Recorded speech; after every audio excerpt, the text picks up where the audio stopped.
नमस्कार साथियों, एक बार फिर से आपका स्वागत है आपके अपने YouTube channel RBSC online classes में।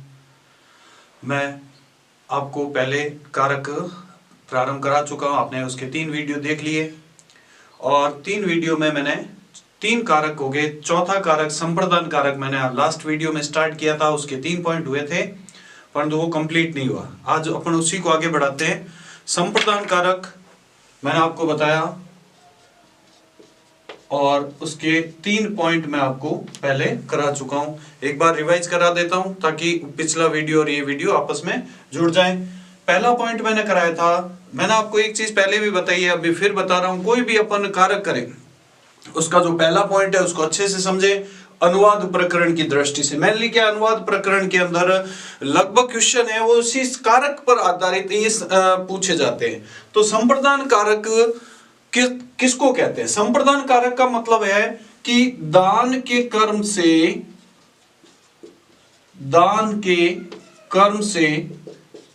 कर्ता जिसे संतुष्ट करे,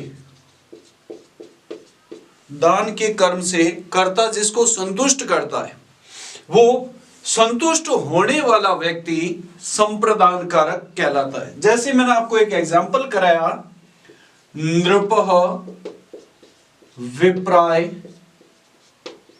धनम ददाति।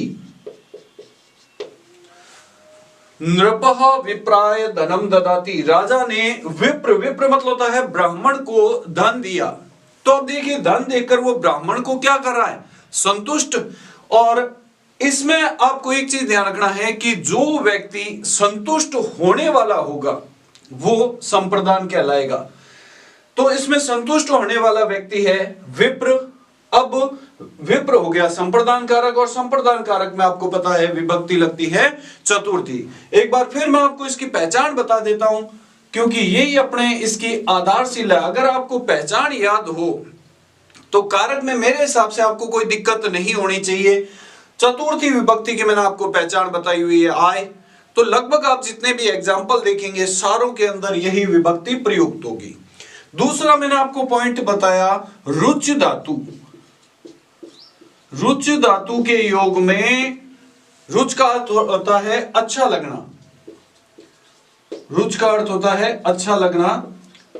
रुच धातु के योग में जिसे जो वस्तु अच्छी लगे, जिसे जो वस्तु अच्छी लगे उसके अंदर चतुर्थी विभक्ति होगी। अब देखिए मेरी बात पे ध्यान दीजिएगा, मैंने कहा जिसे जो वस्तु अच्छी लगे।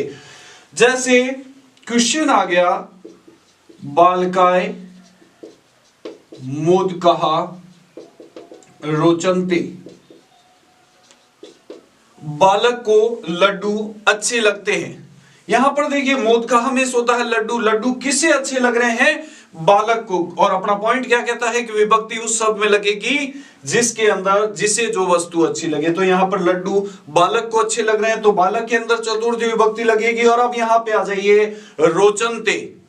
रोचन्ते की मूल धातु हो गई रुच, तो कारण स्पष्ट हो गया आपके सामने रुच धातु के योग में। और बालकाय शब्द में चतुर्थी विभक्ति। आप देखिए इसका मूल शब्द है बालक, बालक प्लस आय बालकाय। तो ये अपने चतुर्थी विभक्ति के अकॉर्डिंग बना हुआ है। फिर देखिए तीसरा पॉइंट मैंने आपको कराया, आपको कुछ धातुएं लिखाई थी। वो धातुएं थी क्रुद्ध, द्रुह, ईर्ष्य और असूय धातु। और इनके अर्थ भी मैं आपको लिखा चुका हूं। क्रुद्ध, द्रुह, ईर्ष्य और असूय धातुओं के योग में चतुर्थी विभक्ति लगती है। जैसे पिता पुत्राय क्रुद्ध यति, पिता पुत्राय क्रुद्ध यति। अब यहां पे आ जाइए, देखिए क्रुद्ध यति की मूल धातु क्या होगी? क्रुद्ध। और अगर आपने पॉइंट अच्छे से याद कर रखा है तो आप देखेंगे कि क्रुद्ध धातु का प्रयोग किस में विभक्ति में प्रयुक्त होता है? चतुर्थी विभक्ति के अंदर। तो इस शब्द के अंदर रेखांकित शब्द में चतुर्थी विभक्ति हो गई। कारण क्या है? क्रुद्ध यति की मूल धातु क्रुद्ध। एक चीज ध्यान रखना, मैंने आपको पहले भी कहा था शब्द और धातु का ध्यान रखना। अगर आप ये लिख देते हो क्रुद्ध शब्द के योग में तो गलत हो जाएगा, क्योंकि शब्द और धातु दोनों अलग अलग चीजें हैं। और एक चीज और बता दूं आपको, मूल धातु लिखनी है, आपको ये नहीं लिखना क्रुद्यति, क्रुद्यति की मूल धातु है क्रुद्ध, तो कारण बनेगा क्रुद्ध धातु के योग में पुत्राय शब्द में चतुर्थी विभक्ति। तो ये आपके पहले पढ़ाए हुए पॉइंट है। नेक्स्ट अब नए पॉइंट स्टार्ट करते हैं। चौथा पॉइंट ये कह रहा है कि दृढ़ धातु के योग में, इसका अर्थ होता है धारण करना,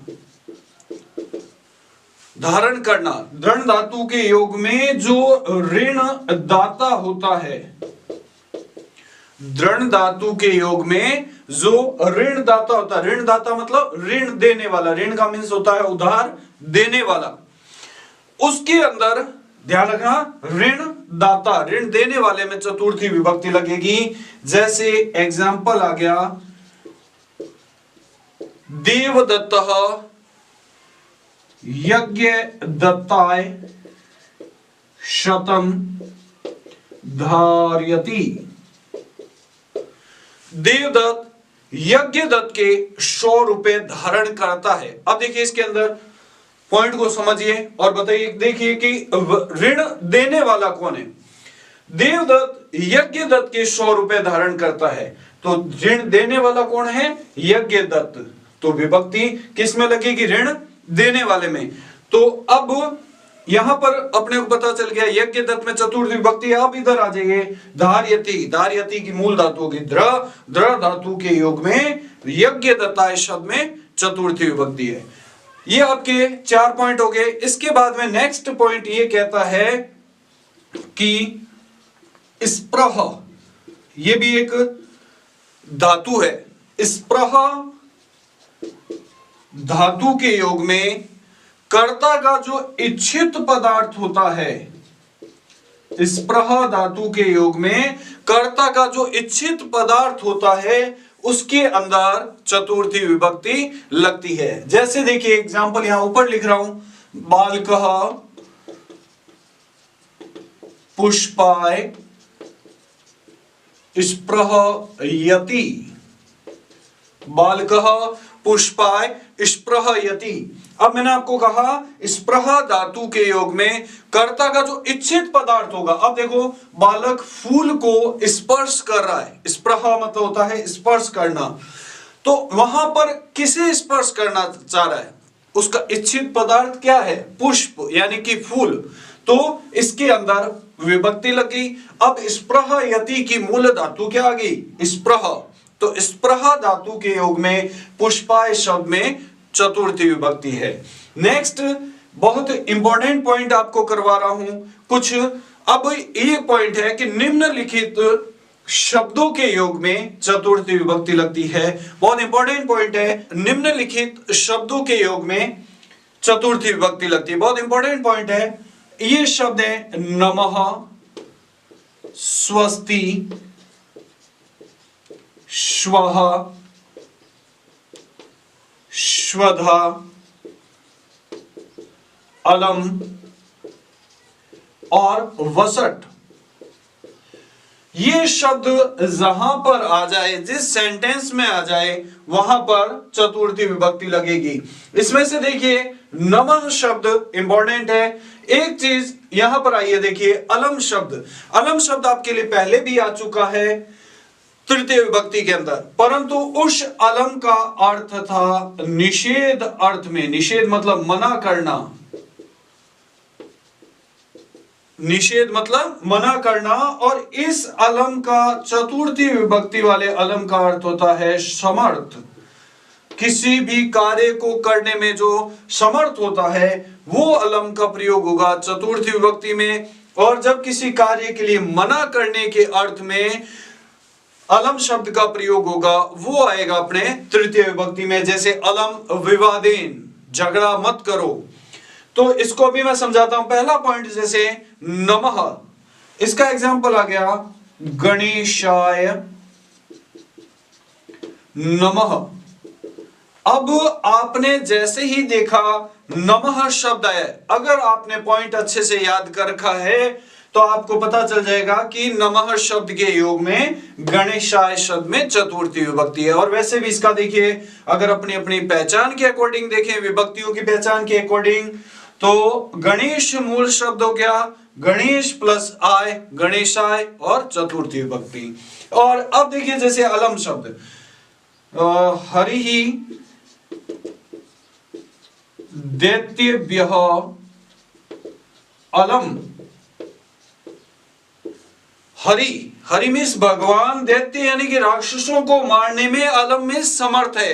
तो यहां पर इस अलम का अर्थ क्या हो गया, समर्थ रूप में, और जहां पर अलम समर्थ रूप में आएगा वहां पर चतुर्थी विभक्ति। अब देखिए यहां पर भ्य, भ्य मैंने आपको पहचान बता रखी है चतुर्थी विभक्ति की, तो आप लिखोगे अलम शब्द के योग में दैत्यभ्यः शब्द में चतुर्थी विभक्ति है। यही मैंने आपको तृतीय विभक्ति में आता तो ये पॉइंट इस रूप में आता, अलम विवादेन, तृतीय विभक्ति का बता रहा हूं कि झगड़ा मत करो। यहां पर अलम का अर्थ हुआ निषेध अर्थ में, मना करने के अर्थ में, तो मना करने के अर्थ में तो अलम आएगा तृतीय विभक्ति में, और समर्थ अर्थ में आएगा चतुर्थी विभक्ति में। अब मान लीजिए अलम इसकी जगह नमः की जगह आ जाए स्वः, तो आप लिखोगे कारण स्वः शब्द के योग में, श्वदा आ जाए तो श्वदा शब्द के योग में। कहने का मीन्स ये है कि इनमें से जो शब्द सेंटेंस में आ जाए वही उसका कारण बनता है और विभक्ति लग जाएगी आपके चतुर्थी। तो ये आपके संप्रदान कारक कंप्लीट हो गए, मेरे हिसाब से आपको समझ में आए होंगे। दान के कर्म से कर्ता जिसे संतुष्ट करे उसमें पहली बात है संप्रदान कारक कहलाता है, और संप्रदान में चतुर्थी विभक्ति लगती है। दूसरा पॉइंट था अपना रुच्य धातु। रुच्य धातु का अर्थ होता है अच्छा लगना, तो रुच्य धातु के योग में जिसे जो वस्तु अच्छी लगे उसमें चतुर्थी विभक्ति होती है। फिर तीसरा पॉइंट था क्रुद्ध, द्रुह, ईर्ष्य और असूय धातुओं के योग में चतुर्थी विभक्ति लगती है। फिर दृढ़ धातु के योग में जो ऋण दाता होता है, ऋण देने वाला होता है, उसमें चतुर्थी विभक्ति लगती है। फिर नेक्स्ट पॉइंट था अपना स्पृह धातु, स्पृह यानी कि स्पर्श करना। स्पृह धातु के योग में जो कर्ता का इच्छित पदार्थ होता है उसमें चतुर्थी विभक्ति लगती है। नेक्स्ट था अपना नमः, स्वस्ति, स्वः, श्वदा, अलम और वषट शब्दों के योग में चतुर्थी विभक्ति लगती है। तो ये आपके हो गया संप्रदान कारक। नेक्स्ट है इसी के आगे पांचवा कारक स्टार्ट करते हैं, पंचमी विभक्ति। मेरे हिसाब से चार विभक्तियों में, चार कारकों में आपको किसी तरह की कोई दिक्कत नहीं होगी। नेक्स्ट है अपादान कारक। अपादान कारक में लगती है पंचमी विभक्ति। अपादान कारक में पंचमी विभक्ति लगती है। पहला पॉइंट समझिए कि अपादान कारक का अर्थ होता है जब किसी स्थिर ध्रुव से कोई वस्तु अलग हो। मैंने आपको जब कारक के चिन्ह बताए थे उस टाइम भी बताया था कि अपादान कारक का अर्थ होता है शेष या पृथक होने के अर्थ में। जब किसी स्थिर ध्रुव से कोई वस्तु अलग होती है तो वो स्थिर ध्रुव कहलाता है अपादान कारक, उसकी अपादान संज्ञा होती है और अपादान में लगती है अपने पंचमी विभक्ति। अब इस पॉइंट को समझा रहा हूं। जैसे मैंने आपको कहा स्थिर ध्रुव, जैसे ये बोर्ड है वो इस दीवार से लगा हुआ है, अभी अपन इसको अलग कर दें तो ये बोर्ड दीवार से क्या हो गया, अलग हो गया, परंतु दीवार अपनी जगह क्या है, स्थिर है। तो जो स्थिर वस्तु होगी, ये ध्यान रखना, विभक्ति उस शब्द में लगेगी जो स्थिर वस्तु होगी। तो यहां पर स्थिर वस्तु क्या हुआ, ये दीवार, तो ये दीवार कहलाएगी अपादान कारक और अपादान कारक में लगेगी पंचमी विभक्ति। इसका एक मैं बहुत इंपॉर्टेंट एग्जांपल समझा रहा हूं जो बहुत बार आपके पेपरों में आता है। इससे पहले अपादान कारक पंचमी विभक्ति की मैंने आपको पहचान बताई है आत, और पंचमी विभक्ति पर आधारित प्रश्न निर्माण भी पेपरों में बहुत ज्यादा पूछे जाते हैं। तो आत इसकी पहचान होती है, जैसे एग्जाम्पल आ गया वृक्षात, ये बहुत बार पेपरों में आया हुआ है ये एग्जाम्पल। पत्रम पतति, वृक्षात पत्रम पतति, वृक्ष से पत्ते गिर रहे हैं। तो पत्ते वृक्ष से क्या हो रहे हैं, अलग। वृक्ष से पत्ते गिरे, पत्ते गिरते वृक्ष से क्या हो गए, अलग। परंतु वृक्ष अपनी जगह क्या है, स्थिर है। और अपना पॉइंट क्या कहता है कि जो स्थिर ध्रुव होता है वो कहलाता है अपादान कारक, और अपादान कारक में लगती है पंचमी विभक्ति। तो समझ में आ गया पॉइंट। अब इन इसका कारण क्या लिखेंगे कि अपादान कारक के योग में वृक्षात शब्द में पंचमी विभक्ति है। जैसे एक और एग्जांपल समझ लीजिए, नृपः ग्रामात् आगच्छति, नृपः ग्रामात् आगच्छति। अब इसमें आप खुद देखना कि अपादान कारक कौन सा होगा। राजा गांव से आ गया, गांव से आ गया इसका मतलब क्या हुआ, गांव से अलग हो गया, परंतु वो गांव अपनी जगह क्या है, स्थिर है, तो गांव क्या कहलाएगा, अपादान कारक कहलाएगा। और अपादान में कौन सी विभक्ति लगती है, पंचमी, तो इसमें अपादान कारक होगा ग्रामात्। और अब आप इसका आंसर लिखोगे, अपादान कारक के योग में ग्रामा शब्द में पंचमी विभक्ति है। पहला पॉइंट क्लियर। नेक्स्ट पॉइंट ये कहता है निम्नलिखित धातुओं के योग में पंचमी विभक्ति लगती है। वो धातु हैं, देखिए, जुगुप्सा, जुगुप्सा घृणा करना, विराम,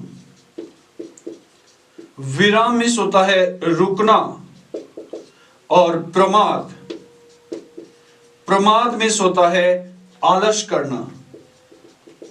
जुगुप्सा, विराम और प्रमाद धातुओं के योग में पंचमी विभक्ति लगती है। तीन धातुएं आपके सामने, इन तीनों धातुओं के योग में पंचमी विभक्ति लगती है। जैसे देखिए एग्जांपल आ गया, महिषः पापात् जुगुप्सते, महेश पाप से जुगुप्सते में घृणा करता है। तो जैसे आपने देखा कि जुगुप्सते, जुगुप्सते की मूल धातु क्या हो गई, जुगुप्सा, तो जुगुप्सा धातु के योग में पापात शब्द में पंचमी विभक्ति है। अब देखो मूल शब्द है इसका पाप प्लस आत, आत जहां पर आ जाए पंचमी विभक्ति। आपने देखा होगा अपने पांचवा कारक स्टार्ट करा, पांच कारक में से मुश्किल से कोई एक या दो एग्जाम्पल ऐसे आए होंगे जो उस पहचान से थोड़ा अलग है, बाकी सारे के सारे उसी पहचान से चल रहे हैं। तो कम से कम अपना जो आधा नंबर है वो कहीं नहीं जाना इस पहचान से। अब मान लीजिए इसकी जगह आ जाए विरमते, तो विराम धातु के योग में प्रमदते, जैसे रामः अद्यनात् प्रमादते, राम अध्ययन में प्रमादति मिस आलस करता है। तो इस प्रमादति की मूल धातु होगी प्रमाद, प्रमाद धातु के योग में अध्ययनात् शब्द में पंचमी विभक्ति है।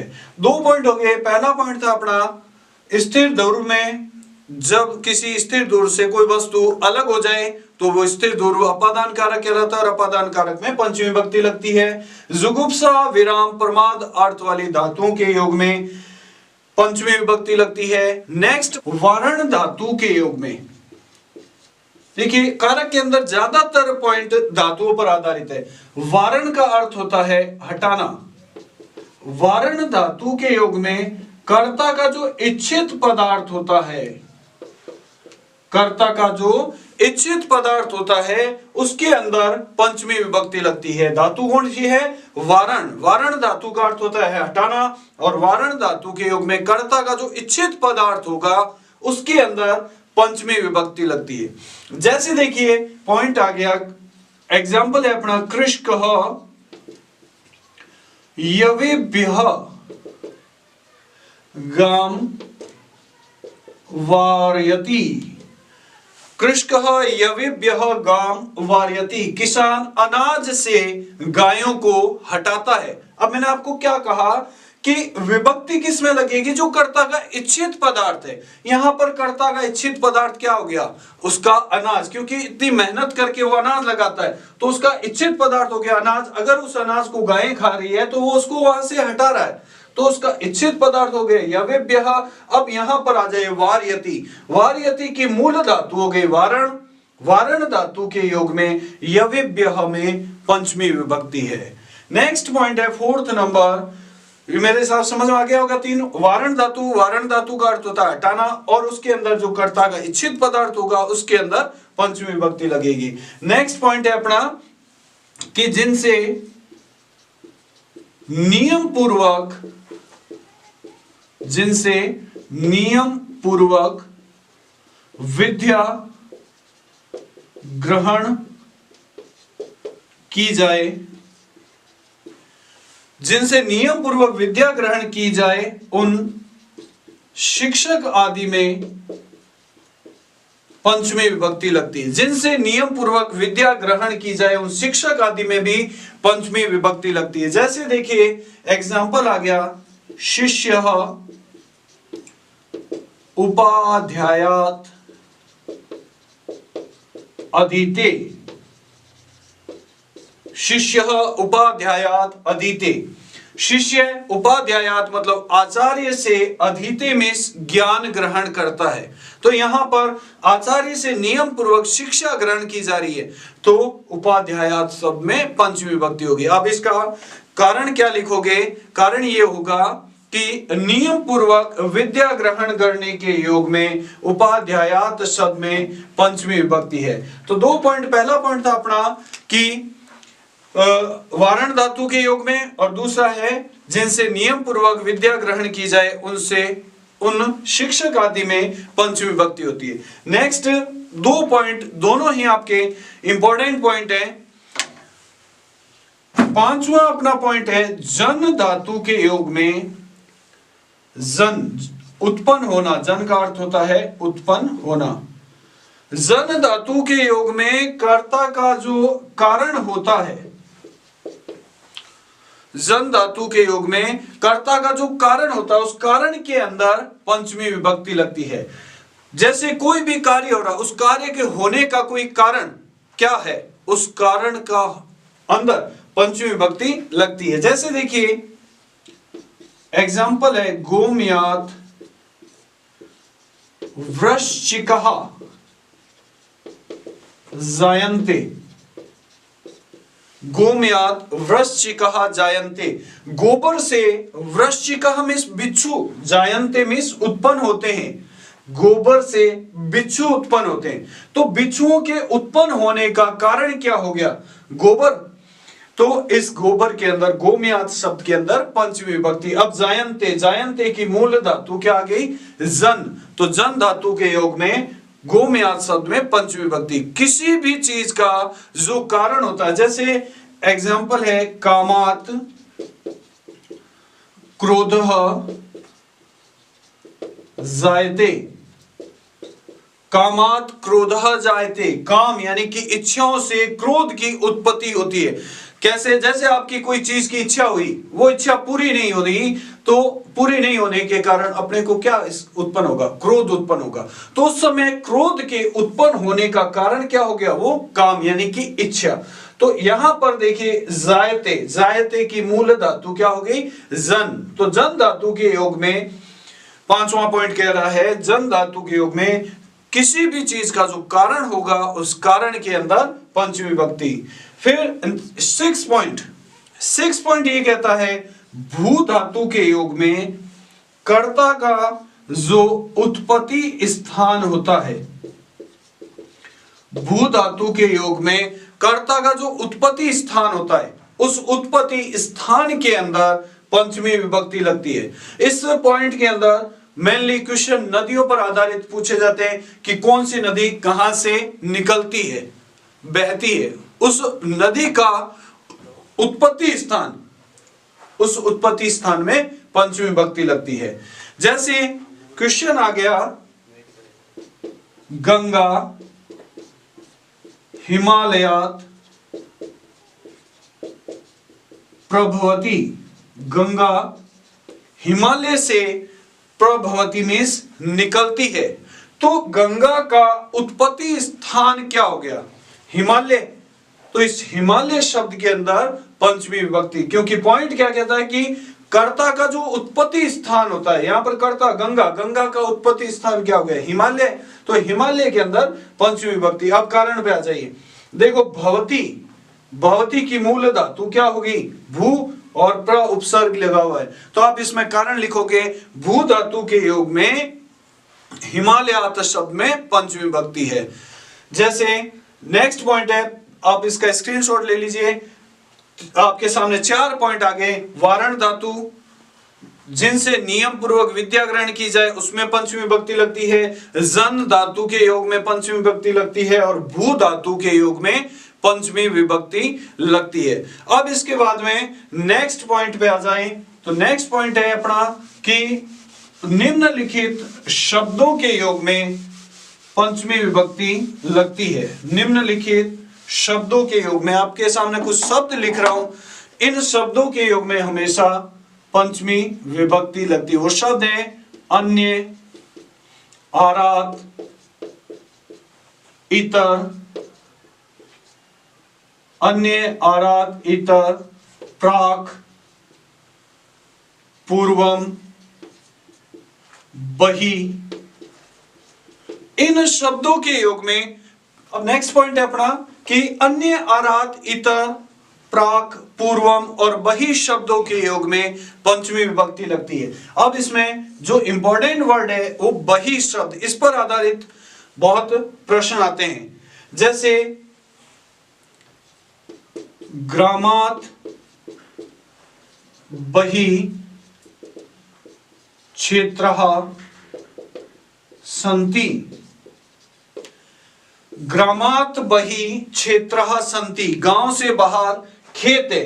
तो अगर आपने पॉइंट याद कर रखा है अच्छे से, तो जैसे ही आपने देखा बही शब्द है तो बही शब्द के योग में ग्रामा शब्द में पंचमी विभक्ति है। अब देखो इतने शब्द हैं, सबके पॉइंट नहीं लिखा रहा, एग्जाम्पल नहीं लिखा रहा। अब मान लीजिए बही की जगह आ जाए पूर्वम, तो पूर्वम शब्द के योग में, और इतर आ जाए तो इतर शब्द के योग में। बस याद करने के लिए आपको मैटर बहुत मिलेगा। पंचमी विभक्ति आप देखो द्वितीय, तृतीय, चतुर्थी और पंचमी, ये 4 विभक्तियां हैं, वो थोड़ी बड़ी है। इसीलिए मैंने आपको कहा था कि कारक का जैसे जैसे आपके पास वीडियो आता रहे आप एक एक कारक को तैयार करते रहो, क्योंकि एक साथ सारे कारक तैयार नहीं होंगे। नेक्स्ट बहुत इंपॉर्टेंट पॉइंट आपको समझा रहा हूं, वो ये है कि जब दो में से किसी एक की विशेषता बताई जाए, जब दो में से किसी एक की विशेषता बताई जाए, तब जिससे विशेषता, ये ध्यान रखना कि विभक्ति उसमें लगेगी जिससे विशेषता बताई जाए। जब दो में से किसी एक की विशेषता बताई जाए तो जिससे विशेषता बताई जाएगी उसमें तरप और ईयसुन प्रत्यय के योग में, तरप और ईयसुन प्रत्यय के योग में पंचमी विभक्ति लगेगी। पॉइंट फिर से समझा रहा हूं, बहुत इंपॉर्टेंट पॉइंट है ये।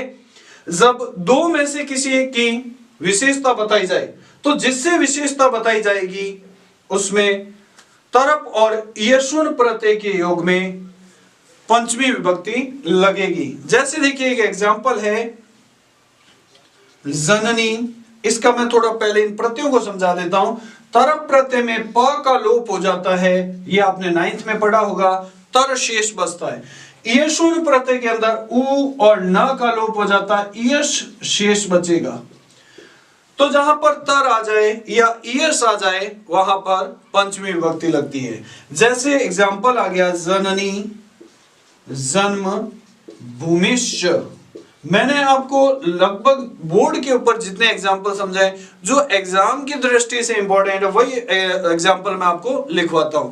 जननी जन्म भूमिश्च सर्वगात अपि गरीयसी। जननी जन्म भूमिश्च सर्वगात अपि गरीयसी, माता और जन्मभूमि स्वर्ग से भी ज्यादा श्रेष्ठ है। अब देखो दो में से एक की क्या बताई गई है, विशेषता बताई गई। तो जहां दो में से एक की विशेषता बताई जाती है कि माता और जन्मभूमि से भी क्या ज्यादा श्रेष्ठ है, स्वर्ग से भी ज्यादा श्रेष्ठ कौन सी है, माता और जन्मभूमि है। तो यहाँ माता और जन्मभूमि की स्वर्ग से विशेषता बताई गई। अब यहां पर आ जाइए गरीयसी, देखो ई य श, तो ईयस किस प्रत्यय की पहचान है, ईयसुन, तो ये सुन प्रत्यय के योग में स्वर्गात शब्द में पंचमी विभक्ति। मैंने आपको क्या कहा था कि जिससे विशेषता बताई जाएगी विभक्ति उसमें लगेगी। यहां पर माता और जन्मभूमि की विशेषता किससे बताई गई है? स्वर्ग से। तो स्वर्ग के अंदर पंचमी विभक्ति है। ये आपके 8वां इंपॉर्टेंट पॉइंट हो गया। अब देखो ये आपके अपादान कारक कंप्लीट हो गया। अब एक पॉइंट आपको ऐसा बता रहा हूं जिसमें द्वितीय भी लगती है, तृतीय भी लगती है और पंचमी। कुछ 3 शब्द आपको ऐसे लिखा रहा हूं जिसमें द्वितीय, तृतीय और पंचमी 3 विभक्तियों का प्रयोग होता है। अब उसमें आपको वो जो मैंने विभक्ति की पहचान बताई है उससे आपको हेल्प मिलेगी। ये शब्द हैं पृथक, विना और नाना। इन शब्दों के योग में द्वितीय, तृतीय और पंचमी ये 3 विभक्तियों का इसके अंदर प्रयोग होता है। जैसे